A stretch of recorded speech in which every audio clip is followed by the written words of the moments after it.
reflect the opinions of Strike, KYOK Radio, strike its sponsors, first, strike staff, hard, or management. no mercy. I like it. Come on, Ray Ray. Ray Ray.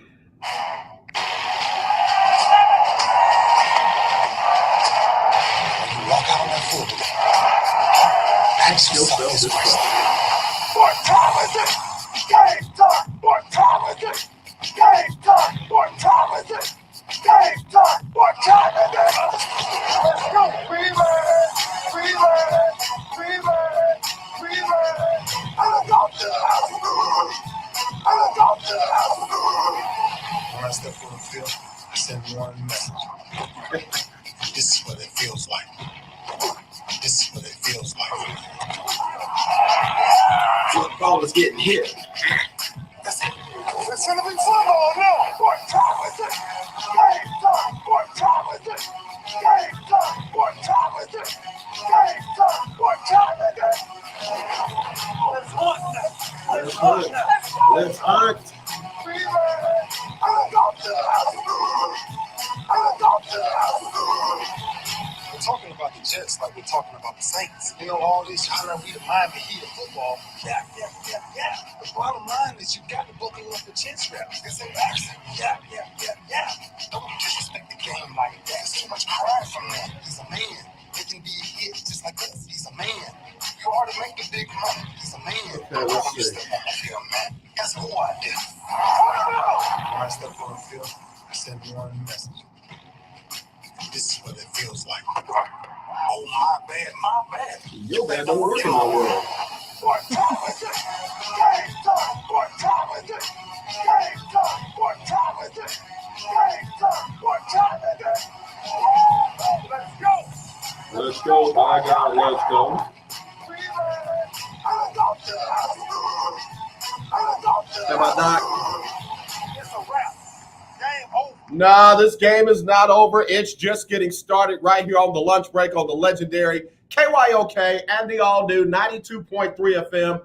We're streaming live on KYOKradio.org, and I am not prepared for this show. I am not ready, Doc. Doc, You just sang a song that said you ready, so we gotta be ready. Gotta be game ready. listen, the show was the song was one thing.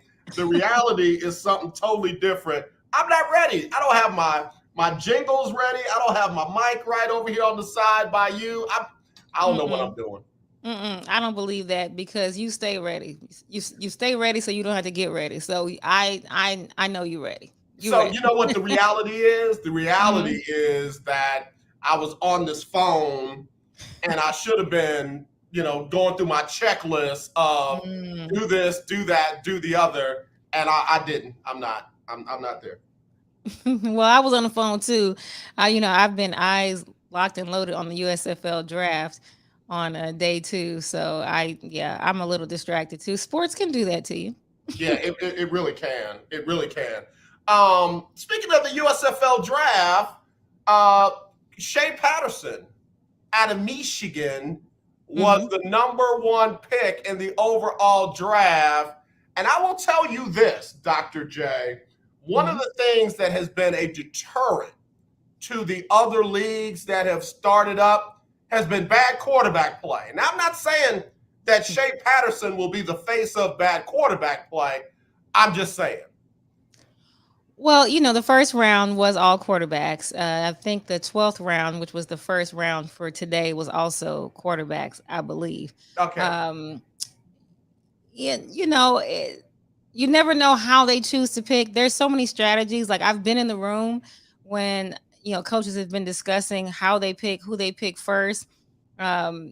Sometimes it's playing poker. I think from a strategy standpoint of picking maybe a guy lower on your list to pick up the guy you want later on, or to use them as trade. Remember, trades can happen, Trades right? can happen, right? Trades can happen. You can pass in the USFL on your pick, which then like reshuffles the deck in another round for you. So it could be strategy. It could be strategy. Just because you were picked first overall doesn't mean you were the best thing smoking. And we know that from the NBA. in the NFL, and there have been several people that have been the first overall pick that have been okay. But it just may be strategy. It just could be coaching strategy. Well, you know what? And you know, for the first time this year in 2022, I'm gonna be petty.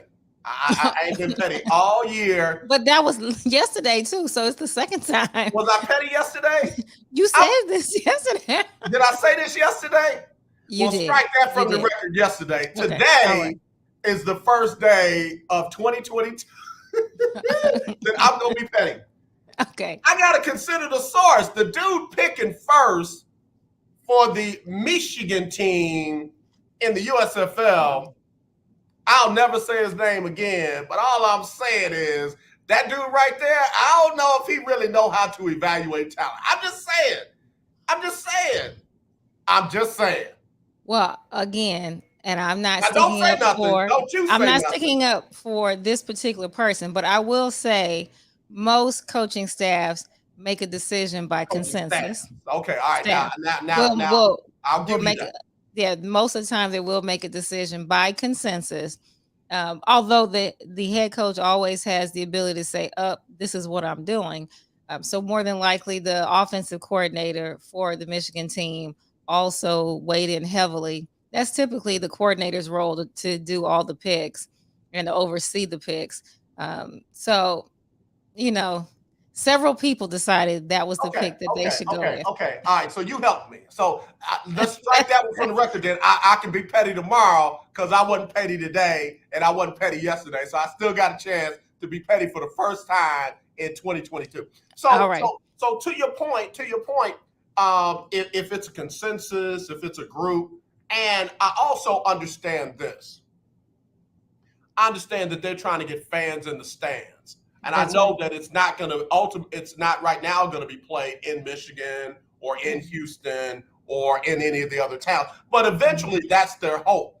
Absolutely. And better to be the face of the Michigan team than Shea Patterson. Because they did. They loved him in Michigan. So I just wish that coach had done the same thing with a quarterback out of UT that he was fortunate enough to get, because the Houston Texans didn't see the value of having a hometown hero as their number one pick. They ended up going with Mario Williams. Who? Yeah, they ended up going with Super Mario, instead of one of the best quarterbacks in UT football history. And then that young man ended up down in Tennessee and didn't get a fair shake down there. He just didn't. I'm sorry. He just didn't. Now, I'm asking for a friend. I'm just asking for a friend. Say it from your chest. Ask for a friend. What?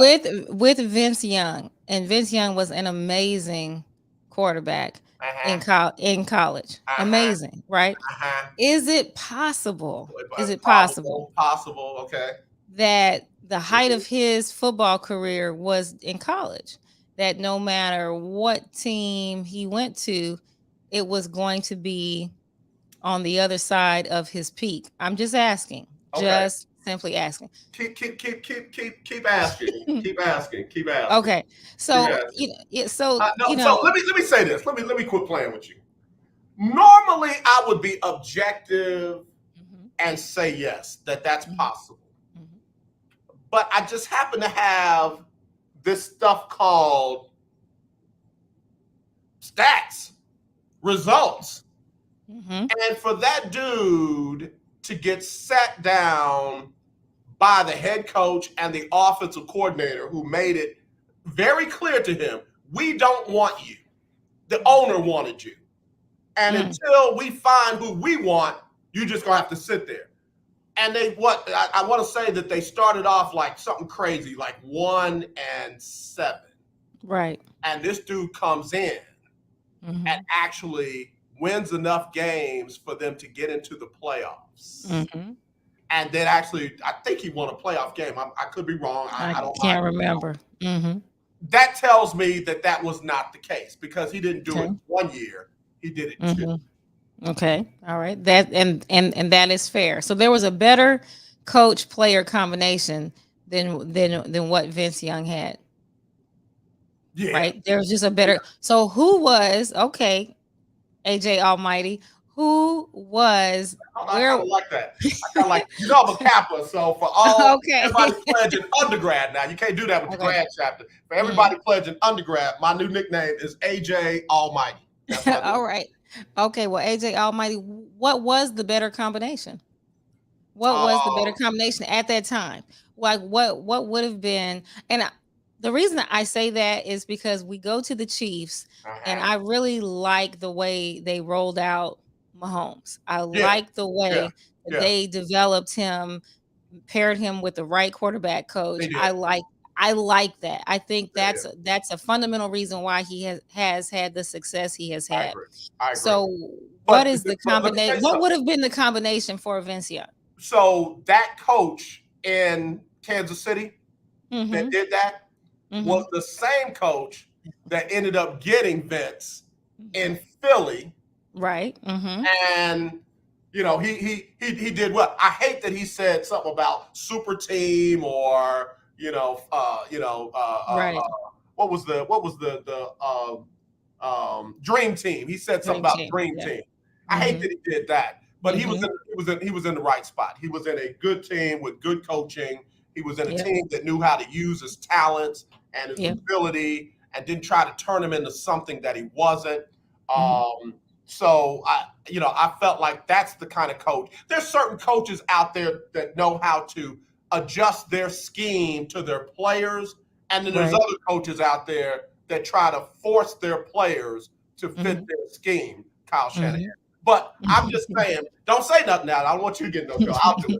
I'll do it. So all I'm saying is, I wish that he had gotten a chance to be who he had the ability to be under a coach that knew how to use his skills. Because the coach at Michigan right now, USFL team, and just to, we had Black History Month, so I want to be clear. I'm not just talking about this as race. He also tried to run Jared Goff out of the league. He tried to run, God, I can't think of his name. I'll think of it. It'll come back. But there were 3 other quarterbacks that he literally tried to run out of the league as if they were not good enough. And funny how after he left, they excelled. Of course. So what does that tell you? Yeah, well, and it's that combination. It's surprising that dude's nickname is 8-H, and then say his name. Right. Yeah. So Michigan, get ready. You know you're gonna be somewhere around 8-8. How many games they play? You're gonna be somewhere around 500. Above 500, maybe not. Nick Foles. He tried to run Nick Foles out of the league, Jared Goff out of the league, and did curtail VY's career. And folks are gonna give me the whole Antonio Brown speech where, he might have did that, but Vince helped him out by throwing his, pads in the stands and all that kind of stuff. We've talked about that multiple times on this show. I get it. You don't act like a nut and expect people to, feel sorry for you or, see your side of the story. And Vince has spoken out and said he wished he had ended things in Tennessee better. But can I ask you this though? I think we sit here human asking athletes to be superhuman all the time. Speak on that. Let me just say, how many times have you been at your job, your regular job? Now you're not an athlete, you're at your job. How many regular human beings have been at your job? And that day, enough was enough. You maybe a woman snatch your purse, forward those calls back to the receptionist. I'm out. This is it. It could be something that was said. Listen, I had a colleague, a peer, upset me so badly. Yep. And, I tend to say some of the funniest things when I'm mad. Number one, when I'm mad, my eyes turn even more green. So they call me the green-eyed monster. So I was in my green-eyed monster moment. And I said, I was so mad at what she did. I said, she can huff and she can puff, but she'll never blow this brick house down. Now, mind you, I was in rage, okay? And I was trying not to curse because I was telling this to my manager at the time because I was telling her why I'm out for the day. This is it. Like I just knew myself. I would have the Vince Young, Antonio Brown moment if I stayed much longer because that's how mad I was. I was at that level. So I was smart enough to remove myself. My coworkers, bless their souls, I used to get to work early. All got to work earlier than me and had Brick House playing as I walk in the door, they're like looking for me in the parking lot, like there she is, cue it up.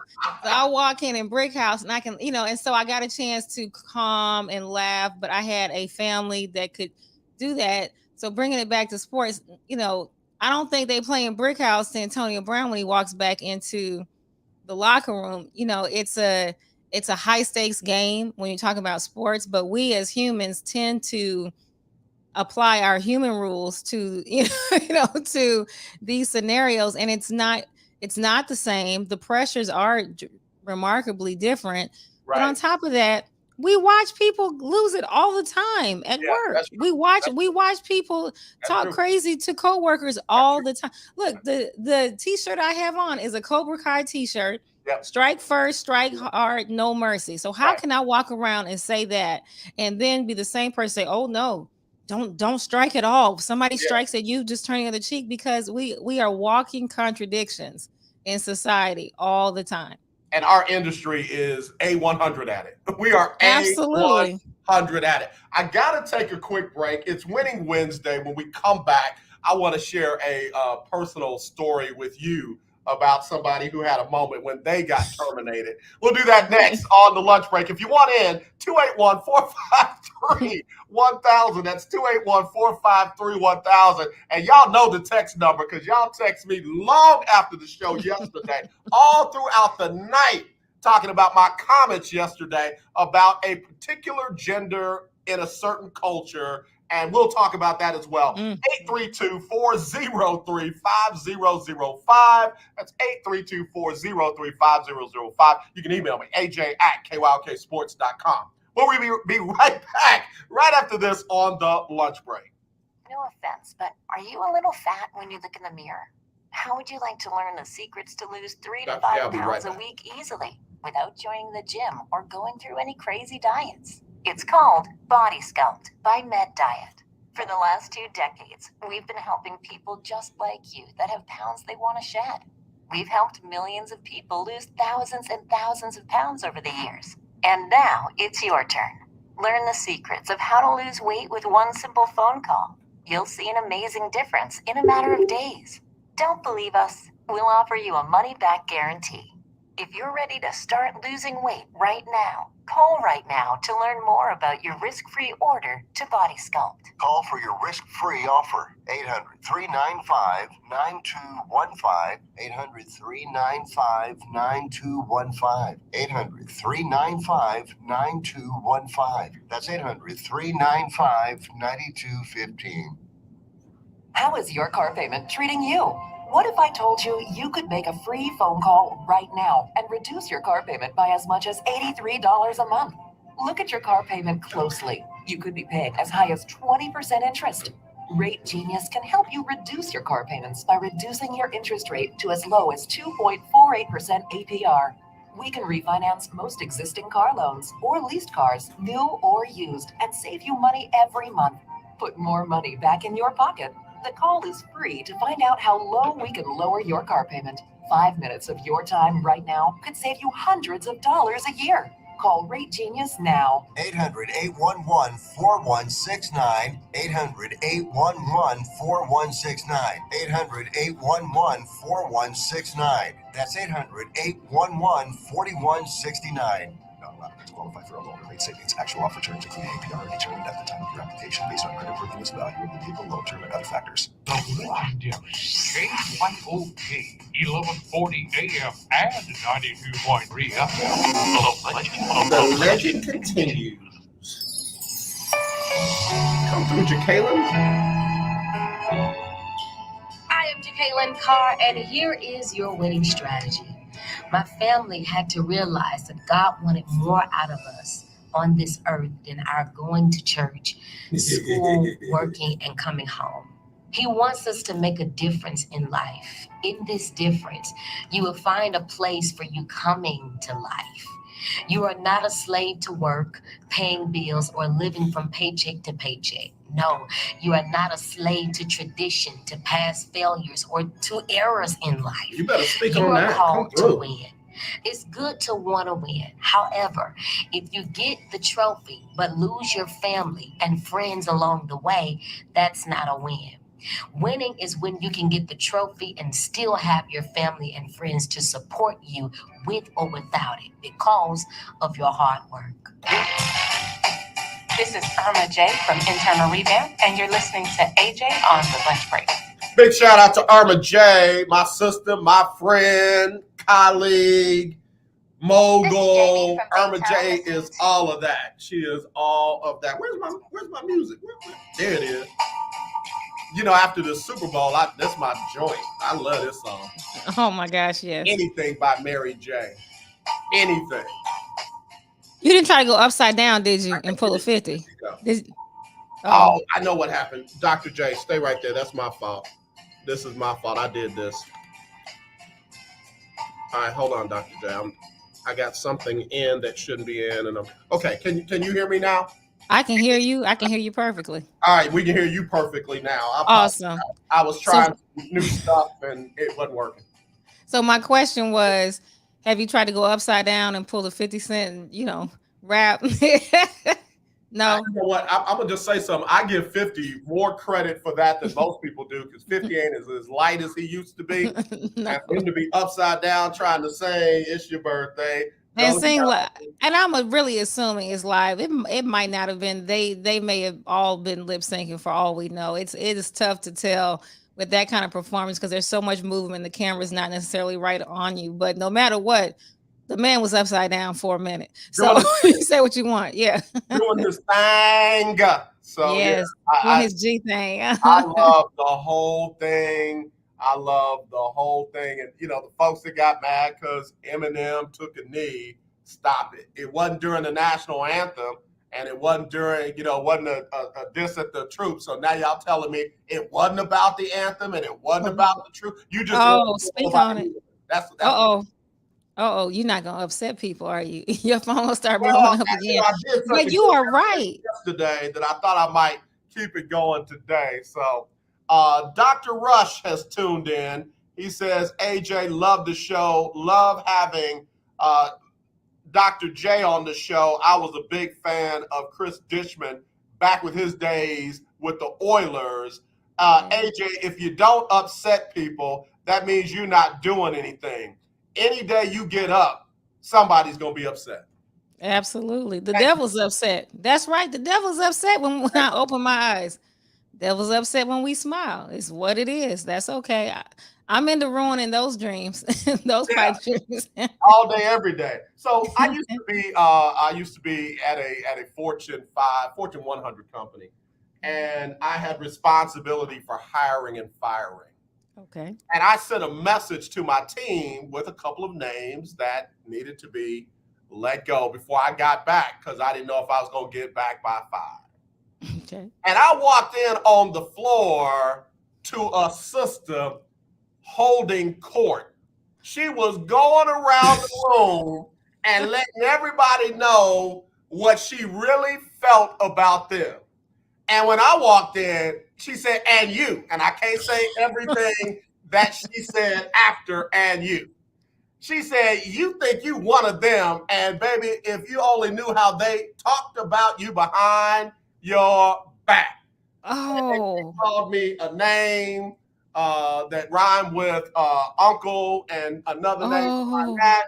And then she hit her chest and she said, forget all of y'all. And then she slow walked out of that area and looked down and up at several people, including me.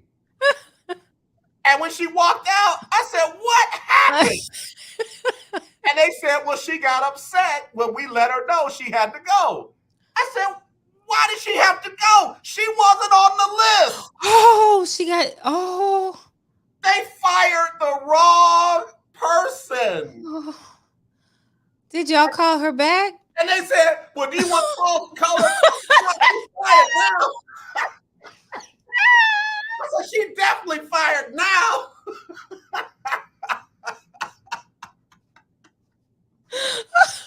I could let her come back in there after having called me out like that. I was probably wrong. I should have apologized to her and said, listen, I know you were upset, but here's the truth. They got it wrong. You weren't one of the ones on the list. I couldn't do it. Oh my God. What should I do? Oh my God. That's just especially because after she said all that she said, how does she come back and say, y'all know what? You know what? Bad. It's my bad. You know, you know what? I would like to say I was hacked, but my body was hacked. And at that moment, something happened. It's called amygdala hijack. But at the moment, something happened.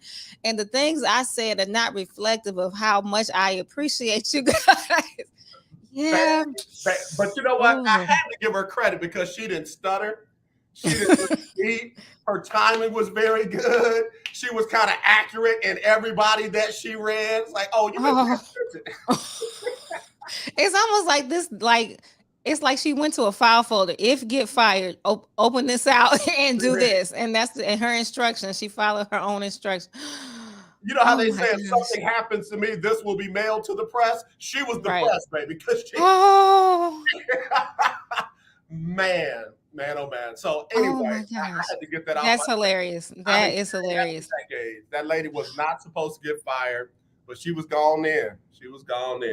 But you know, I've always found it interesting in the sports world how firings and trades, they happen so, to me, casually. Yeah. Like, you know, like I have friends who've played in, you know, pro leagues, NBA, NFL, and they'll be driving to practice and get a phone call like, nope, you're traded, or nope, you've been cut. Or like Chris's, one of my favorite stories of Chris's rookie season at camp, when the knock came at the door, you knew that somebody was going home, and his roommate was like, don't answer the door. Like not answering the door was gonna make them say, "Oh, never mind. They're not answering the door, so we're not gonna cut anybody in this room." Absolutely. So they didn't answer because Chris was the rookie, but his roommate was not. This was definitely at least not his first year. Okay. But he was like, "Don't answer the door." So Chris was like, "Okay," but then finally he was like, "Man, why are we not answering the door?" Yeah. And so the knock came again because of course it's gonna come again, and it was for his roommate. Wow. His roommate knew. Man, I told you not to answer that door. I think a lot of people should know when they about to get cut based on their own performance. And if you're honest, you're looking at the field of play, like a lot of people should understand. And it's unfortunate sometimes because sometimes the team just has one or two too many of that position. Given too fewer people you'd have made it. It's not the talents, is that they have to make cuts, and so they start making it on maybe other types of decisions, how much, what salary is, you know, other things other than just running, you know, and catching or whatever your role is out there. So that's unfortunate, and that's back to our point with who gets picked first, second, and third. There's so many factors that kind of come into it, bigger than just the simple things that we see. But for many of those guys, this is going to be the top level. Like, let's be honest, this will be the top level that they're going to compete at. Yep. Dr. J, you're right. Let me take another quick break. We'll come back, and let's play kind of like a Black History Month trivia question. Oh, I'm scared. Okay. I know something. I didn't know them until somebody sent it to me, and I'm like, oh, this will be fun. So we'll do that when we come back. On the lunch break on the legendary KYOK. It's Winning Wednesday on the show. I'm Houston Mayor Sylvester Turner. I wake up every day to work for our community, and Harris County Judge Lena Hidalgo does too. When the pandemic hit, she put people ahead of politics and fought for our communities. When they came after our right to vote, she fought back by extending voting hours and tripling early vote locations. I'm with Lena Hidalgo because she's with us. Join me in voting for Lena Hidalgo. Early vote is February 14th to February 25th. Election day is March the 1st. Political advertisement paid for by Lena Hidalgo for Harris County.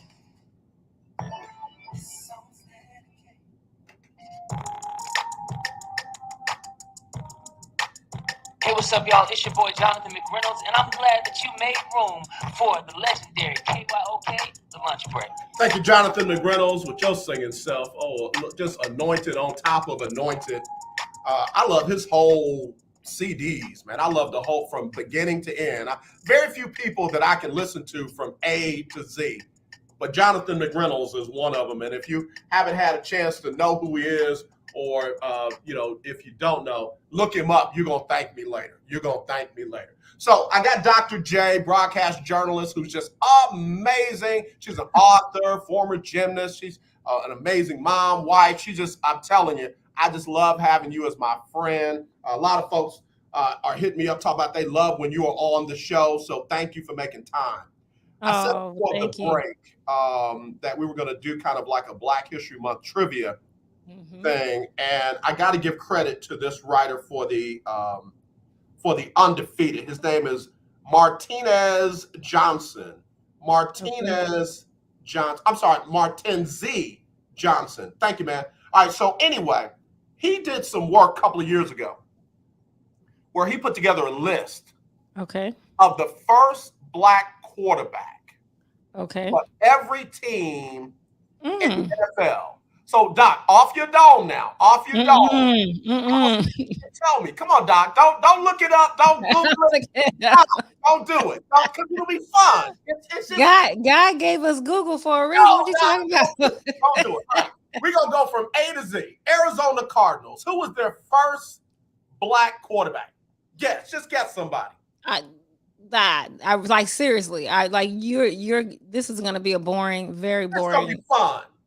No, because I'm blanking out, like past the ones that I know from my era, of beginning to watch football. If you go earlier than that, well, let me tell you something. This was one of my dad's favorite quarterbacks. Okay, and he was needless to say, became one of my favorite quarterbacks. It was Jeff Blake. Oh my goodness! Jeff Blake started for the Arizona Cardinals as their first Black quarterback on September the 7th, 2003. Okay. Now, I want y'all to pay attention to these dates when these quarterbacks became the first Black quarterback for their team. 2003, the Arizona Cardinals got their first Black quarterback. I know you're going to get this one. The Atlanta Falcons, who was their first Black quarterback? No, I really won't. Like, AJ, I'm trying to tell you, Fritz Pollard. I really don't know. Like, I really don't know. He was one of the baddest quarterbacks of all time in our lifetime. Warren Moon? No, Warren didn't go to Atlanta. How about Michael Vick? Oh gosh, that's right. Now that's shame on me. That's shame on me. That's shame on me. That's shame on me. First Black quarterback. All right, here we go. This one you might not get because I didn't know this when I got it. Baltimore Ravens. Who was their first Black quarterback? Oh. And I like this dude because he was here in Houston too. But Warren went to the Ravens. Did he? I think so. I don't know if he did. Tony Banks, first Black quarterback. Banks. 1999. Very underrated dude. In fact, when Tony Banks came to Houston, it was actor David Carr, Sage Rosenfeld, all them. And Tony did a very admirable job. I mean, he really did a great job. Tony Banks. All right, Tony Banks, yep. Now, this is old school. This might be before your time. Okay. Buffalo Bills, first Black quarterback. Oh, okay, now I'm searching the list. Okay, it is before my time. I'm gonna guess only because I'm guessing because I'm looking at a list, but it's probably not all encompassing. Willie Totten, is that right? Wow, I wish it had been Willie Totten. I love that dude. All right, James Harris, 1969. Okay, September 14th. James Harris was the first Black quarterback for a lot of teams. Yeah, yes, many of these are. Okay. Carolina Panthers. Now, you might know this because you might be friends with this family and especially his wife. With the Panthers? But you're not talking about Cam. Cam can't be the first. Cam was not the first. Okay. USC quarterback. His wife was an actor in one of my favorite TV shows back in the 80s and 90s.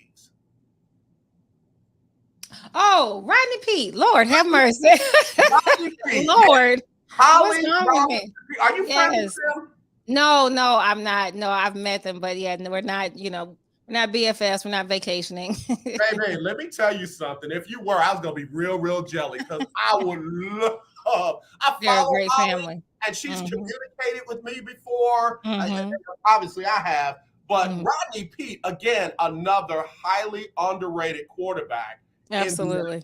Yeah. Absolutely. He was the starter September the 8th, 2002 against the Baltimore Ravens. Now, again, old school.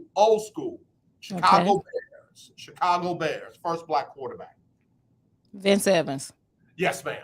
1979, September 16th, against the Dallas Cowboys.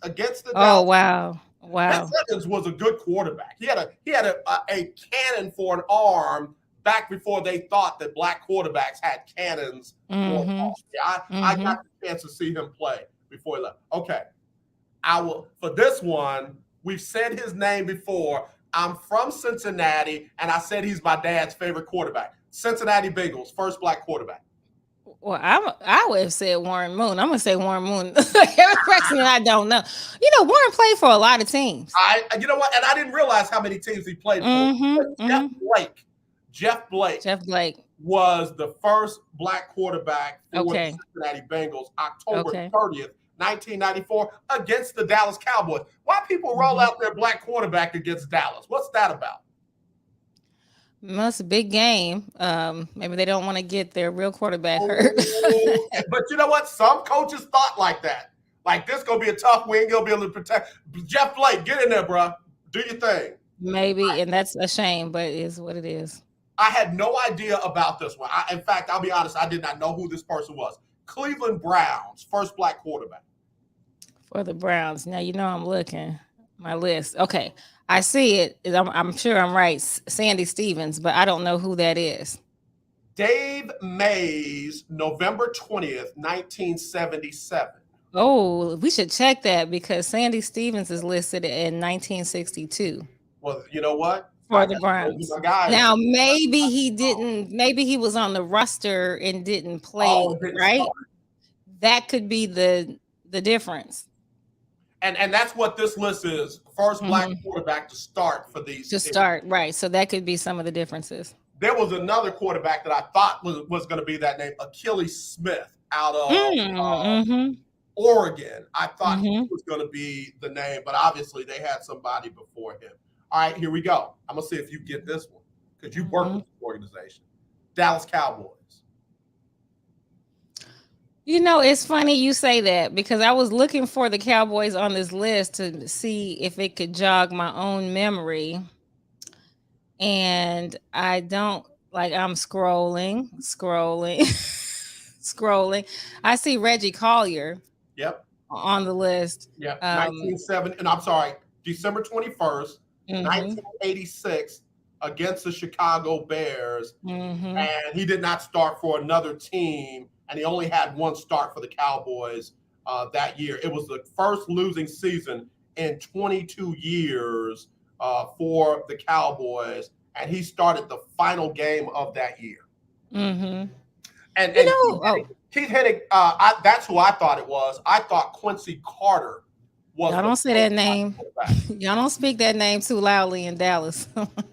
Man, I was so hurt. I was hurt for Quincy, right? Not for the Cowboys. I was hurt for him because he got so wrapped up in some of the wrong things that are out there, and it just destroyed his life. It destroyed his career. It destroyed his momentum as a growing adult. No, it's difficult. He had a major. He had a major addiction that he was battling. Right. And so I don't know what he's doing, but I hope and pray that he has rebounded and defeated that monster and just been able to be productive. That's the most important. And that's why I said I thought he was the person because I remember saying, brother, you are the first black quarterback in my own mind, for Right. America's team. Like, bruh, Right. this is historic. I didn't know about Ricky Collier, but for Mm-hmm. him to miss that opportunity for that's one of the first times that I realized that it was bigger than sports. Some people's Mm-hmm. addictions and their issues and their problems were bigger than sports, because clearly that was not something he could shake. Absolutely. But you know, an African American QB we don't talk about much anymore. I don't know why. You tell me. Is Cordell Stewart? Yeah. Why is that? Why is that he's just not in conversation? I mean, did he just not? Because from what I remember, it was a good run. He Yeah. made a good run. Yeah, I don't know.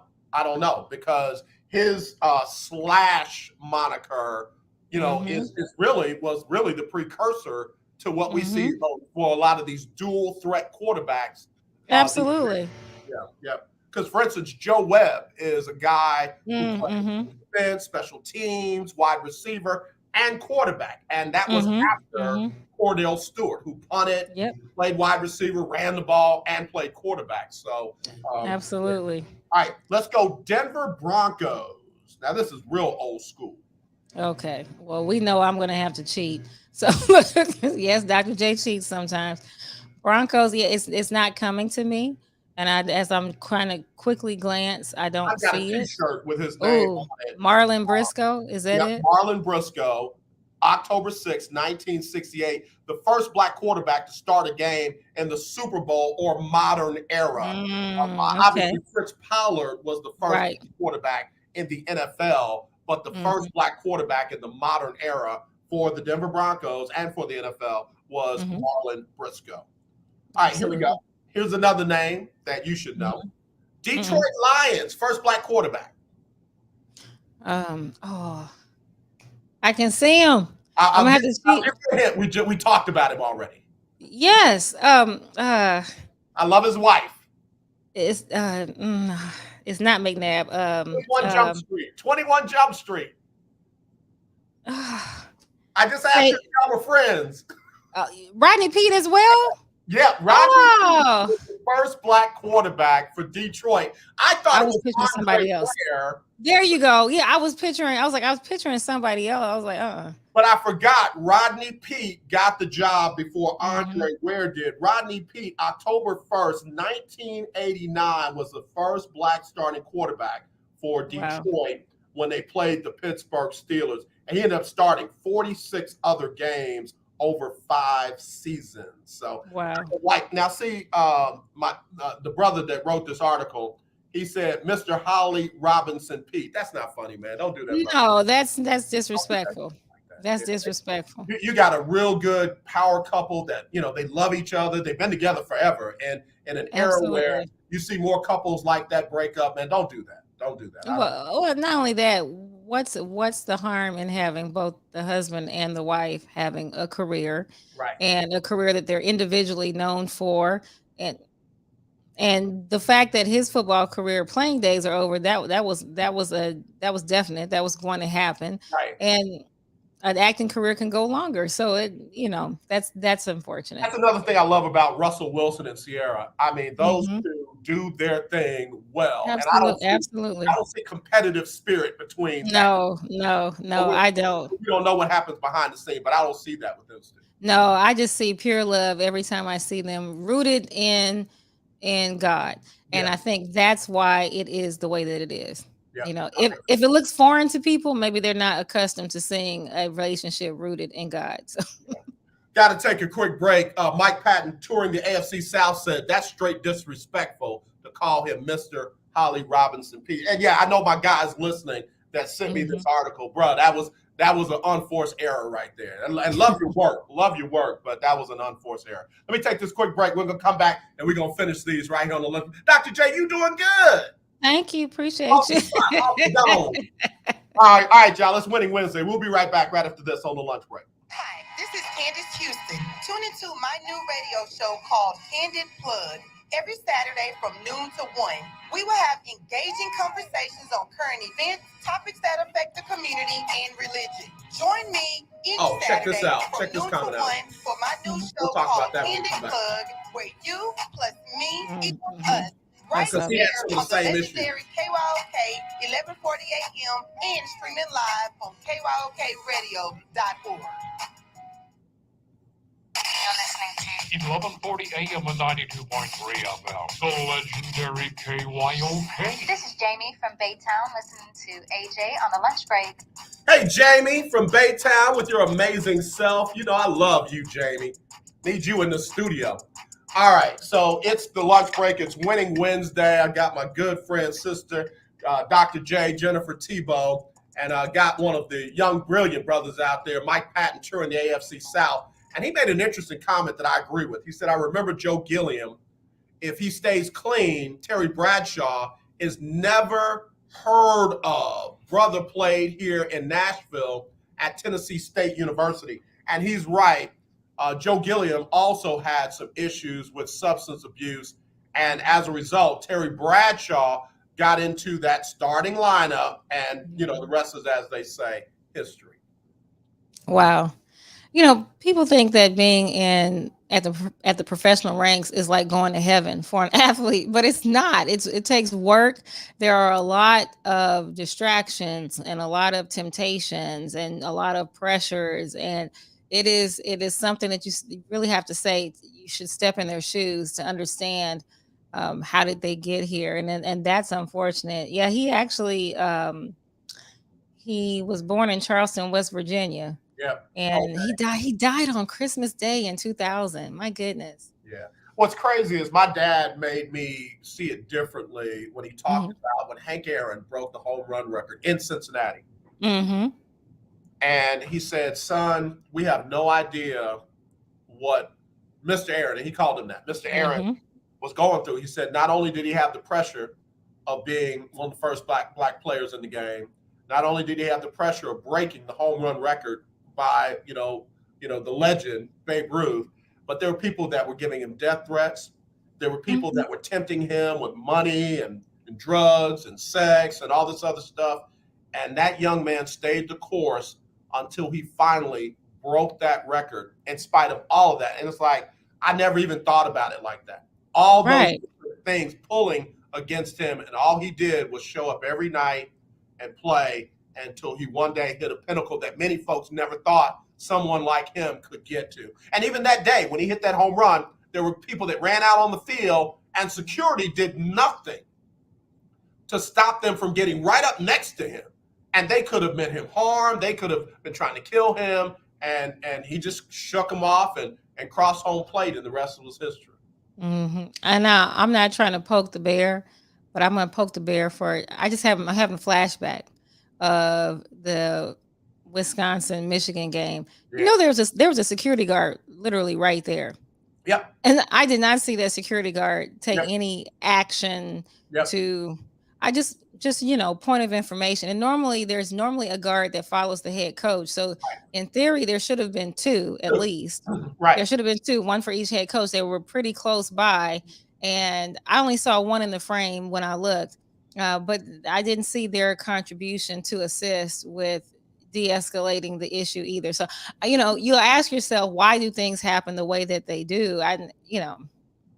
Thank God Hank Aaron was safe, and the people that went on the field prayerfully were there to celebrate, not to take a pot shot. Those two guys did. They celebrated with it, but they shouldn't have been able to get down there. No, absolutely not. To Hank Aaron.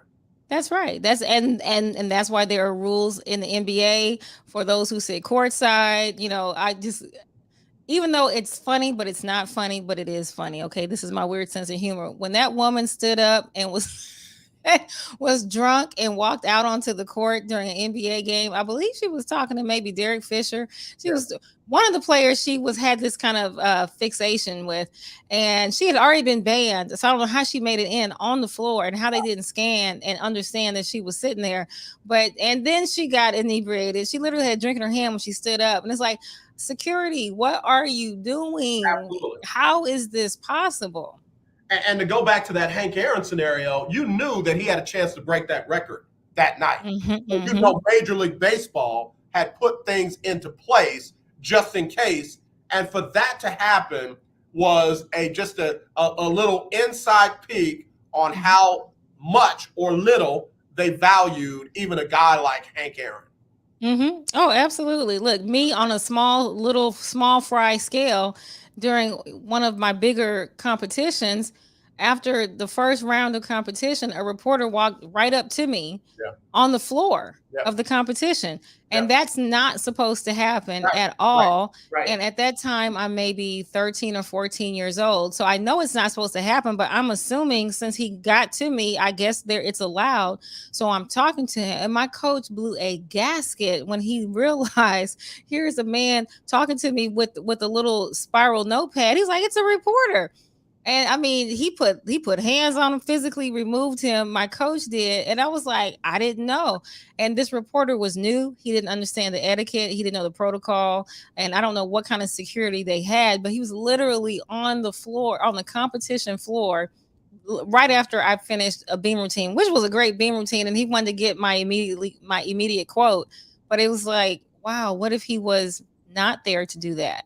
Like there was nobody. Yeah. No one got to me fast enough to protect me from that. And even the security didn't. It was my coach that looked over and said, who is that guy? And he's the one that then took action. But athletes are not always protected as they should. I mean, look at Malice in the Palace. Come on. The few handful of officers that were there were not able to in any way handle what was there. It was terrible. Yeah, what's interesting is as you were talking, I was thinking about Sha'Carri Richardson. Her race, and the media person came up and informed her that her mom had died. And people are like, how could that have happened? How could that have happened? It can happen very easily. There are people that don't adhere to the rules of where they're supposed to interview athletes and players and things like that. And there are multiple things that person did wrong. And I wish we could find out who they were, because, baby, I'm going to be one of the lead chargers at that person for the way that they handled themselves, the way that they affected that young lady's life. I'm not making excuses for what she did. I'm just saying there were a whole lot of things. Again, let's break it apart. There were a whole lot of things that went wrong before we got to the part that, cost her that part of her career. So. Well, absolutely. And look at Naomi Osaka. She got vilified for saying, I'm not doing this part. I am not going to put myself in a position to be hit and to be bruised mentally. Yep. I'm just not going to do that. This is not the sport. You all have made it part of this sport. This is not tennis. Right. And so I will do tennis. And if I am in a position where I can do this, I will do it. If I'm not, I won't. And that's that. The line has been drawn. And I love that she did that, because other than that, that line would continue to move, and athletes will continue to be stepped on if they don't just say, this is it. Even at the sake of, you pulled me out the tournament, that's fine. Yep. Hey, beast mode. I'm just here so I don't get fined. Oh, that's my favorite. That's my favorite. Oh, that's my favorite. Yep. And in Super Bowl, when he kept doing it, and each reporter would ask very detailed questions. I love that. They were like, this and this, and he go, Yep. And then as soon as the reporter finally finished their complex question, it might have been an amazing question. Yeah, I'm just here so I won't get fined. And then he did a shout out. He was like, hey girl, how you doing? I'm just here so I won't get fined. Let me tell you, even Ricky Williams with the helmet during his if people in our business don't realize we are not entitled to anything. Right. Folks try to go, First Amendment and freedom of speech, freedom of press, and da. The government is not hindering you from doing that. Let's be real now. First and foremost, the government is not. It's against the government. They're not hindering you. You're not being persecuted because of your freedom of speech, freedom of press, and all that. That's right. That's right. That individual, person right there, they don't owe you anything. You can ask whatever question you want to ask. They have a right to answer it however they choose to answer it, and you take that from there. But again, that's right. In our sport, in our business, they feel entitled, and I'm just these people are trying to do their jobs. Your job is not more important than somebody else's life. Absolutely. And that's what we, again, us humans, us regular non-athletes, not in that particular role, we forget that. Again, I always say, you put a person in a different shoe, and they go, oh, okay. Like, imagine coming to work every day. The moment you hit the door, I don't care how tired you are, what you have going on in your brain, the lights go off, the spotlight goes on. We say, and now coming to the stage is the legendary AJ Jones from. Now that's a different walk-in. All eyes are on you. People are cheering. Now everything you do is scrutinized. Right. We don't go to work like that. Right. We don't go to work like that. Many of us that work from home just roll out of bed, quietly walk to our home office, and that's it. And if you decide to go slow that day, nobody's looking. If you didn't have a meeting, but it's different, and people have to accept that it is a different reality when you are a professional athlete. And people will tell you that just goes with the territory. If they can't handle that, then they should be in the sport. First of all, the leagues themselves made those rules and requirements. So it was not the players saying, this is what we want to do, da, da, da, da, da. Secondly, different teams handle it differently. There have been times where we thought we were going to get a chance to talk to a certain player, and that player was not made available. So for the teams that force somebody to go out there, that's a whole different issue, and I am not entitled then to take advantage of that player because the team chose to make them available. There are other teams that you're looking for this player or this quarterback or this running back, and they are nowhere to be found, and the team just says they're not going to be available. So there are certain media departments that protect their players, and I'm going to just say it. There are other media departments that abuse their players, and I don't want it. No, and a player that has played on multiple teams will tell you the same thing. He or she has had different experiences depending on the team that they played for. Some they liked, some they didn't because of that very reason. Players like to feel protected by their organization. They like to feel protected. One of the best in the business. The New Orleans Saints have one of the best in the business media relations department. I will say that no matter what anybody else's experience has been, they have always done right by me, and I've seen them do right by their players. Dr. J, we got to get ready to take a break for Sybil Wilkes and then hit our top of the hour. Got to do some birthdays. Get ready to sing, Dr. J. Get ready to sing. We'll be right back after this with Sybil Wilkes, What You Need to Know Today on the lunch break. It's Sybil Wilkes with What You Need to Know. Today is Wednesday, February 23rd, 2022. Number 1. On the eve of the second anniversary of the murder of Ahmaud Arbery, Travis McMichael, Gregory McMichael, and William Bryan were found guilty on all counts in the federal trial as they were charged with violating Ahmaud Arbery's civil rights. All 3 men were convicted of interference of rights, which is a federal hate crime, and attempted kidnapping. The McMichaels were also found guilty of an additional firearms charge for using and carrying a firearm during a crime of violence. They could now receive sentences up to life in prison on the federal convictions. Number 2, a look back at our history. 100 years ago, the Mississippi State Senate voted to evict the state's Black residents, the majority of its total population, and not just out of Mississippi, but out of the country. The Senate voted in 1922 to ask the federal government to trade some of the World War I debts owed by European countries for a piece of colonial Africa, where the government would then ship Mississippi's Black residents, creating a final home for the American Negro. The act is a reminder of just how long after the end of slavery some white Southerners were pushing not just to strip African Americans of their political rights, but also to remove them from the land of their birth.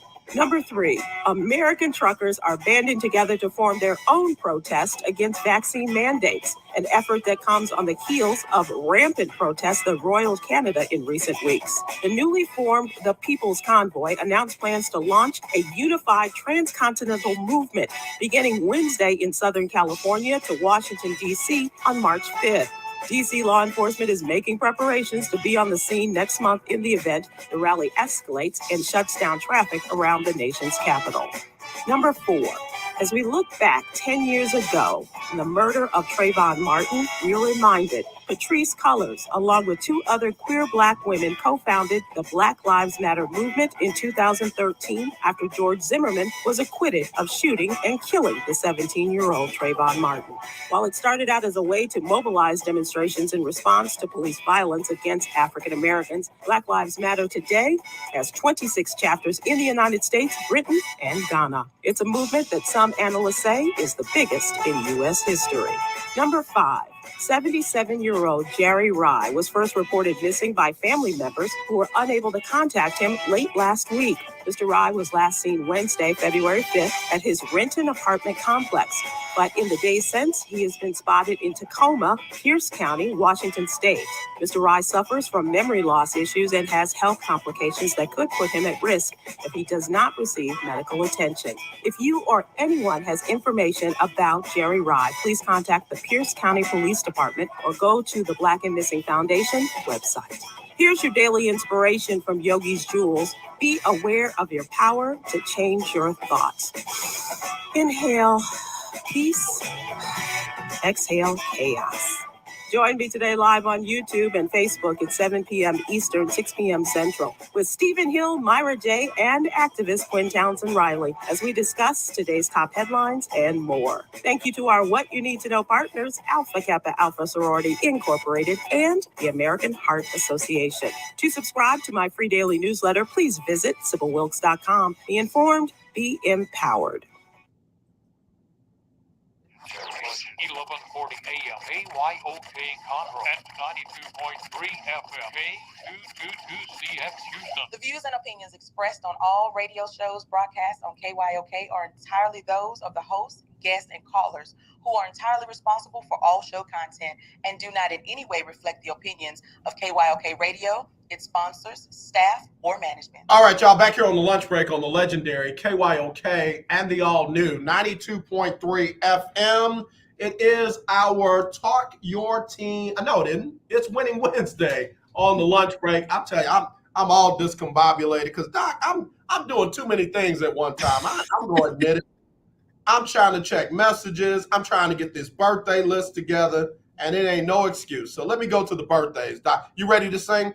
One of my twin sisters is celebrating her birthday today. I should call her on air. Monica Morris Howard is celebrating her birthday today. Happy birthday, Queen. One of my brothers, Roderick C. Miller, a pastor out there in Belleville, Texas, is celebrating his birthday.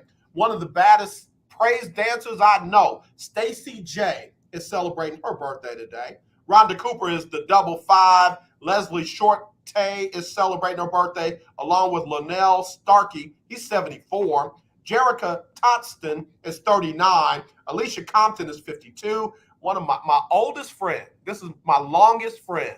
We've known each other since the third grade. T. Barnes is celebrating her 58th birthday. Awesome. And Sandra Jones is 52. Tila Sherry Castillo is celebrating her birthday with Jana Hoke. And if she had been alive, she would be celebrating her birthday today. One of my best people I've ever met, Sister Theola Booker, former First Lady of Greater St. Matthew's Baptist Church. Today was her birthday. And then celebrity birthdays today. Who we got? Elston Howard. He was an American League Baseball catcher, played 12 MLB All-Star games, 6 World Series, AL MVP, and the first African-American to play for the New York Yankees. Today would have been his birthday. He passed away in 1980. Fred Biletnikoff, the guy who is over the receiver award, is his birthday is today. And the guy I used to lie about, Dr. J, and say he was my uncle, Ed Jones, played for the Dallas Cowboys, is his birthday today.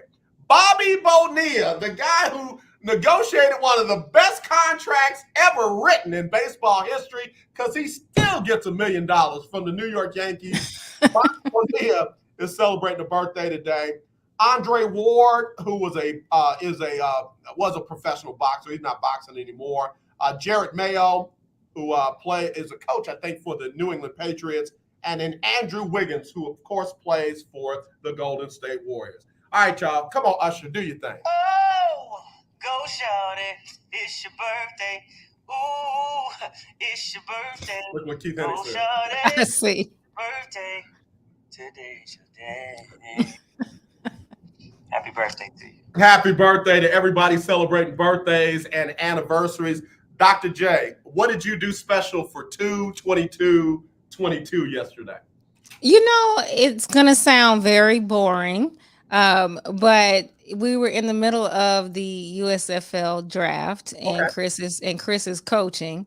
He's a coordinator for the New Jersey Generals. Okay. And so this is a busy moment. And so the draft was yesterday evening. So, any kind of boo time was turning into coach time. Right. And so I chose to play the role of support staff.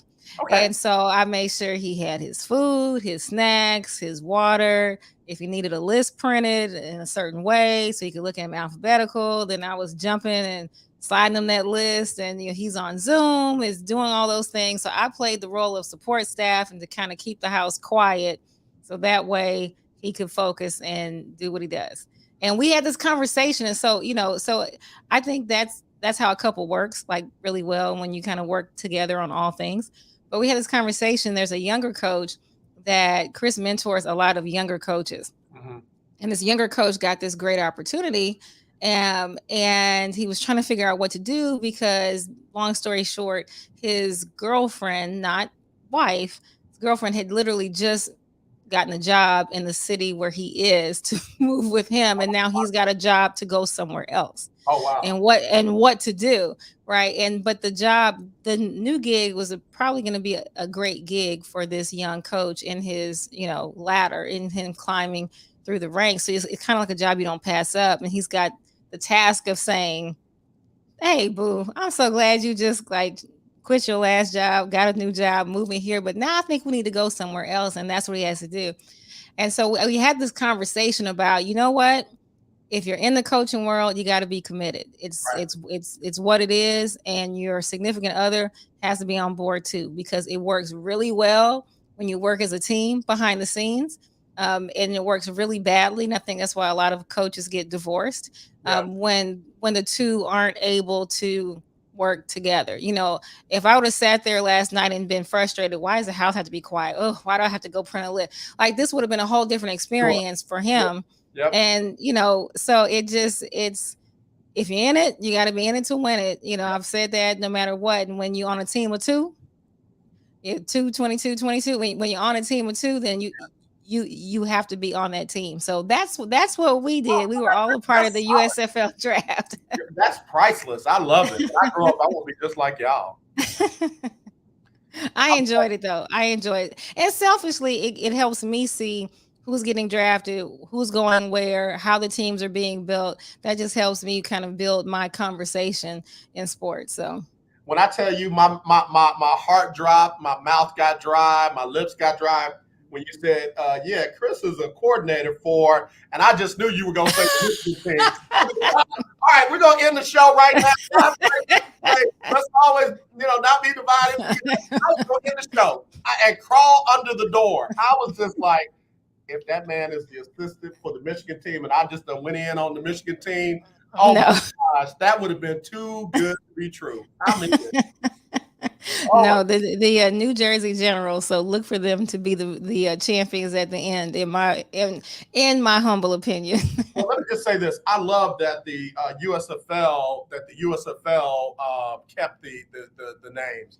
Dr. J. Absolutely. I'm gonna need you to take over for a second. I'm gonna be right back. I gotta take something real quick, but go ahead and go wherever you want to go. We'll be right back. All right. Well, I know exactly where I want to go with this. Guys, I've been looking up at what ESPN thinks is the top news, and I agree with it many times, and sometimes I don't, and that's okay. But what I found particularly interesting about one of the top news was in tennis. Okay, it's not our traditional football, basketball, but in the Mexican Open, there was a German player, Zverev, I think I'm pronouncing that right. He literally he was playing a doubles match. He disagreed with one of the umpires' calls. At the end of the match is over. They lost. His team lost. Him and his doubles partner. He takes his tennis racket. Well, first of all, he curses out this umpire from here to Kingdom Come. And then when it's time to go shake the hand, right? Like, again, the handshake line. I'm telling you guys, stop all this touching in sports. Then at the end, he goes, instead of shaking the umpire's hand, or maybe just choosing not to, right? If you're upset at the umpire, I get if you just say, you know what, peace from a distance and move on. But he's hijacked, right? He's furious. He takes his racket and he starts hitting where the umpire is sitting, perched up. at the net. And to the point the umpire kind of has to move his feet up a little bit to make sure his feet don't get hit. And I'm going, oh my God, like what's happening next? Like you can't take your eyes off of it because you're wondering when this umpire comes down, is he going to be attacked by this tennis player? And he wasn't. It actually is pretty cool. The umpire got off there like, I know you're not going to hit me. And he was not hit. But it was just kind of fascinating to watch the just pure meltdown. And then when you contrast it with, again, we always talk about if it's fair for one, it's not fair for the other. When you contrast it with some of the meltdowns or the perceived meltdowns and interactions with Serena Williams and the umpires, and you go, wow, like all of this can happen. And there's certain commentary. And then you see a woman exhibit maybe the same or similar or just something heightened from what she normally does with her interaction with an umpire, with an official. And it's World War III. And, you see the disparity in tennis a lot. Also in the news for tennis, we have, again, more people speaking out in tennis about the disparity in the prize money. So I'm you guys help me out with this. How do you play the same sport and you get paid 5 times less or 5 times more, than the other person? How is there such a difference in prize money? I understand that they will state it is the scale of audience and TV viewership, and I'm sure that factors in. But from an athlete standpoint, they went and played the same match. In some matches, the men play in the same number of sets as the women. Only in certain tournaments do the men go to 5 games or 5 sets rather. And so how do you justify paying one side, a male, female, whatever, different ethnicity? How do you justify paying 2 different people differently for really, in essence, doing the exact same thing? And that's where tennis is today. And I think they're going to be speaking that into existence a lot. Luckily, they have some of their major players that are speaking out, like Andy Murray. And that's going to be important to have people to continue to speak out about it. Now, the other thing that I think has hit that is sports connected is Colin Kaepernick, who said he's offering to pay for a free secondary autopsy for victims of police violence. So if your person was killed during an interaction with an officer, he has offered to pay for a second autopsy. And you ask yourself why? Well, oftentimes what we're finding is the secondary autopsy that a family is able to pay for gives different results than the initial autopsy. And I'm not going to, I don't know why that is, right? But it is, I think, important from the victim standpoint, from their family, to thoroughly understand what happened. And autopsies are not cheap. And oftentimes the attorney representing the case may even pay for the secondary autopsy if they're able to, as they try to litigate a case or just get some resolution to a case. But it doesn't always happen. And a lot of questions really remain unanswered as a result. And so, I love it personally. He's staying committed. People can love or hate Colin Kaepernick, but what I like about him is his insistence upon being consistent. And you will always, I believe, understand where he is on issues because he has remained very consistent. Again, I go back to the story, Colin in Black and White. It was on Netflix. Ava DuVernay, I believe, produced this. It was fantastic. It was much more than I thought it was going to be. I thought it was going to cover his time in the NFL and when he began to do peaceful protests, but instead it covered him high school, and his journey to want to be a quarterback. And AJ and I talk about this all the time, the true pressures that exist leading up to the big day. You know, you walk out of that tunnel and you've got this whole stadium of people for a Super Bowl. You know how many moments it took to get to that, how many obstacles you had to overcome, how many frustrations that you had to solve, how many relationships that had to be forged, how many times you had to say, I'm going to do one more rep, one more set, one more thing. So we don't, as humans, and as human beings, we don't realize that. My daughter and her teammates have a word, NARP, NARP, a non-athletic regular person. And that's kind of how they distinguish the athletes from the non-athletes. And you know, I love that word because there's so much built into the fact that there's just this whole thing. Like when many of us are asleep in our beds, snug, you've got athletes that are up running hills and doing things that they need to do to get to the next level, that become our entertainment, that become part of the things we talk about, but it's their life, and it's the things that they do to kind of get to the parts that they're trying to get to in life. So I personally love that. I absolutely love that Colin is being consistent and true to exactly who he is. And so let's see, what else do we talk about in sports? Oh, this was a great question. I know AJ has popped off, and he may pop back on, but the question I enjoy is, let's reinvent basketball. So they just had 75 years, and we've heard rumblings of potentially an in-season tournament to kind of mix things up in basketball. And that is just wild to me. And and please comment. I do want to hear your thoughts of, if we had to start all over again and reinvent what it means to have basketball right now, what does that look like? Uh, is there a 4-point line? You know, do you judge dunks? You know, what is it? Are there just still 5 players? Do you go down to 4? Do you do a 3-on-3? What does basketball look like if we're now reinventing the wheel? You know, basketball has changed so dramatically. If we think that in the 80s and part of the 80s, the finals wasn't even televised live, like it wasn't as nearly as interesting as it is today. And we fast forward, and now it's like a major part of what we do. All things stop. It's all-star game. It's, you know, it's this, it's that. And so what happens next with basketball? Yeah, I don't know. I definitely think the rules should be consistent with male and female, as far as your eligibility to play in the league. If they go to, you can go straight from high school and enter the draft, that should be male and female.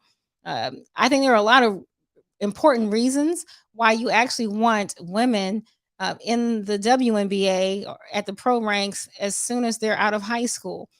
For many women, just body wise, you may potentially be at the peak of your own play from around 18 to 28. So to say women have to go 3 years before they can really get out and be eligible for the WNBA, it takes them out of some of their prime playing days, which prime playing is prime money, right? So why would we take women out of their opportunity to maybe maximize their actual dollars? And that's something important that I think we don't always talk about when we talk about sports. If we reinvent basketball, I like that the ESPN talked about NBA, but it's both, right? They're under the same large umbrella. I know there was conversation about, for women, lowering the goal to 9 feet so that you could see more high flying dunks. I don't like that idea at all. I talked about this on another show. I think basketball is what it is. It's the sport that it is. You don't change the rules of the sport and the dynamics of the sport. From a gender standpoint, we see women are beginning to dunk, just like you fast forward in basketball in the black and white days of watching basketball. But in the 50s and 60s, far fewer people were dunking than you see today. It's an evolution of the sport. Women's evolution is where it is right now, and it's going to continue to evolve. Because I don't think you change the actual height of the rim. And if you think about it, these women have been developing at that rate all along. They've been playing on a 10-foot goal. So to change that would, to me, be tragic to the sport. So that's just the bottom line to it. I would like to see, from a basketball standpoint, the NBA redoes things. I don't know about an in-season tournament. That seems so, forgive me, but unprofessional of the actual league. I don't think that part should be reimagined. The All-Star game, they keep changing up the rules. I'm not necessarily a fan of team this, team that. I kind of liked when you were coming from your different teams and the way that they had their selection. But it's just an all-star game, just like the Pro Bowl. It's a moment to celebrate and recognize excellence at that moment and see it on display. But we know, especially NBA, you're in the middle of your season. We know that the full display of talent, it's not wise to do just to risk injury for a game that doesn't count. It's a true sports product being put out there.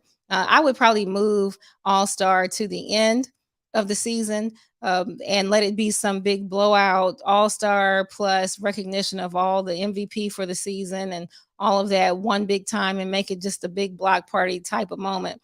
I would like to see that. I think you'd have better results than seeing it the way they do, and let them just have an actual break. No, don't call it an All-Star break, call it a Pro Bowl break.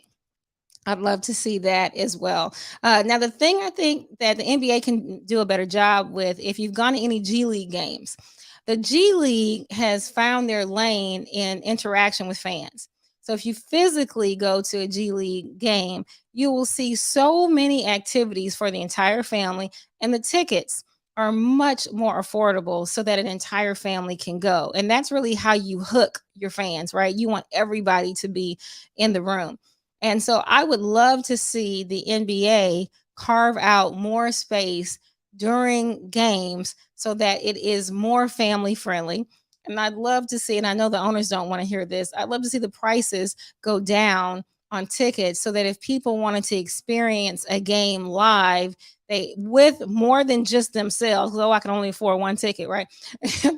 that they can do that and bring their family and bring their friends. I used to do this wonderful trick when I would go to Mavs games, and if I was buying a ticket, I would wait until right at 1 hour before the game. At that point, players who didn't use their tickets would turn their tickets back in, and those seats, which were amazing seats, by the way, were now made available back to the public for purchase. So last minute, you could get some very amazing 2-3 rows behind one of the team's benches.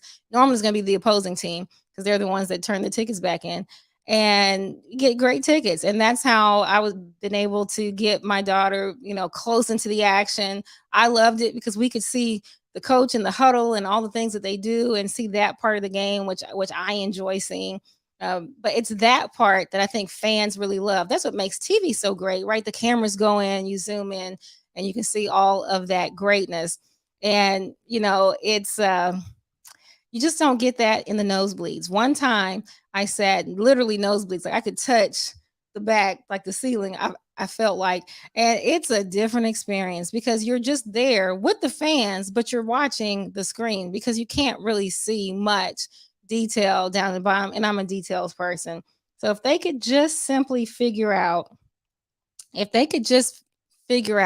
how to make the game more personal and closer, I think that is a better overall NBA experience for everyone versus adding another tournament. But I know that it's going to boil down to financials. So that's what it is. But what I have noticed, and AJ and I talk about this all the time, both on the show and offline, the way that athletes deal with conflict and the way that people in general have been dealing with conflict has been so faulty lately. And it's been coming out in these outbursts in so many different ways. I think it's partly due to just our immaturity as a society to handle, hey, if I have beef with you and you have beef with me, let's figure it out. because we are very immature, I think, as a society in whole, then that's why we immediately run. What does Twitter say? What are people saying? We read the comments, and if someone says a comment that's just a little too far, then they're right. And then now I'll make a comment a little bit further than that. And you see these things go off the rails, and people are just darn near threatening other folks' lives. With that tennis player I just talked about, Zverev, he literally, like, it sounded to me like some threats. And I'm like, there's got to be a better way to deal with conflict. The day after the Michigan-Wisconsin game, there was a women's game where the players got into a scuffle. And, you don't often hear about women's teams doing this, but if men can get into scuffles, so can women. Men can get frustrated, so can women. And it's like, what are we teaching to society and ourselves? That how do we stop that element from happening, right? If I turn on the TV, and almost every time I see a sport, now I've got, in this past few short days, I have coaches, players, female players, and a tennis player attacking a ref. That's in like 4 days. In 4 days. So what are we doing wrong as a society, or where are we contributing to what's happening? You go to Twitter, I see a lot of contributions to kind of fuel the fire, gaslight, and do all of that good stuff. But it just doesn't get us to a better place. It's almost to a point where I feel like in the next 2 days, there's going to be something else. Like, I don't even need a crystal ball for that. I'm watching the momentum of the way things are headed. That's why I'm a really big fan of consequences. Okay. That's the motivation for everything: reward or consequences. That's it. Plain and simple. And that's why we go back. And I know AJ got a lot of comments about what we talked about with Coach Juwan Howard and Coach Gard, and the way the penalties were assessed or not assessed. But those are a deterrent, so that it doesn't happen again from the actual person and for someone else that is paying attention. If you've ever seen, this is off topic, but here we are. If you've ever seen the videos where the dog owner has their dog right there, and they have like a stuffed animal dog, and the dog owner hits the stuffed animal dog badly. And then they look at their dog, and the dog realizes, oh no, not me. See, that's called a deterrent. That's what that is. It's called a deterrent. So in the case of Wisconsin, for the athletic director to jump out and say, oh no, not take any accountability for the part that his team played in the scenario, to say, basically, we're proud of this and we're very supportive of this. There is no consequence applied. There's no consequence to the team. So if that was the public statement, what do you believe the statements are in the locker room amongst themselves? Because in my mind, oh, it's all right. Don't worry about it. We got it. We'll handle it. But what happens next time? Because you actually didn't handle it this time. So what happens next time? What do you tell us next time? What PR statement are you going to put out to say, no, for real, really, it still wasn't us, it was them? What do you say next time? Because it tells me, if I'm at Wisconsin, it's all good. The things I do be covered up. And we know that becomes a problem. And I'm not picking on any team in particular, but you look at the professional ranks. You look at a team like the Dallas Cowboys in the 90s. They had a lot of player-related issues. They had a lot of players going into places they shouldn't be going into. I'm just saying, not physically, but some physically. But they were getting into bad stuff. And there were a lot of things that were kept under wraps, but it was to the detriment of the team, and it was to the detriment of the individual player. And at what point do you stop and say, okay, we've got to be bigger than just this one moment? Coach Cole said it best a couple of days ago. Look, at the end of the day, this is just a game. It's just a game. It's just a game. And it's just one game. And so you got to be bigger than that one game. Hey, I've told you guys, my daughter, 7th grade girls basketball game at 8 a.m. or 9 a.m. in the morning in the Bob Knight Field House in the south of Dallas. her coach attacked a referee. Attacked a referee after the game for a 7th grade girls basketball game. And it was a part of a tournament, the first game in the tournament. And it was so shocking. And my daughter had never seen that kind of violence from anybody. And so she was shaken. And I absolutely, like, it took grown men to separate them. Like my child's coach pursued the referee to then attack him on an active court of some other game. So it stopped that game, put other people in jeopardy, and then this whole like thing ensues. Well, the irony in that scenario is that the team that my daughter was on, they didn't even want to do anything to the coach. What? Like, my daughter was afraid of the coach now. And I took a stand, draw a line. I'm a big fan of draw a line, and said, look, I don't believe in throwing anybody away, but there has to be a consequence. There has to be a lesson learned. The players need to see that the coach that they get back is a better coach. They don't need to be afraid that this coach is going to do this again. And this coach needs some anger management, something. So take him away, send him to anger management, and allow him to come back. But if you're going to give this team the exact same coach that just pursued and fought a ref, I'm out. We're out. And so sure enough, the team made a decision. They weren't going to do anything with the coach. And so I made my decision really clear. We're out. Like, literally, we were told one thing, went to practice, and there's the coach. Oh, baby, pack up your stuff. We're gone. Like, I am not the go along to get along person, because there has to be a line. And I did not want my daughter to believe it was acceptable to have violence to solve your problem in a sport. And if I would have sat there and said it's going to be okay, and I would have not addressed her own fears, her own concerns, that's what it would have been cemented into her head in the 7th grade. And you fast forward and you get to college, and now maybe she believes, well, a little violence is okay.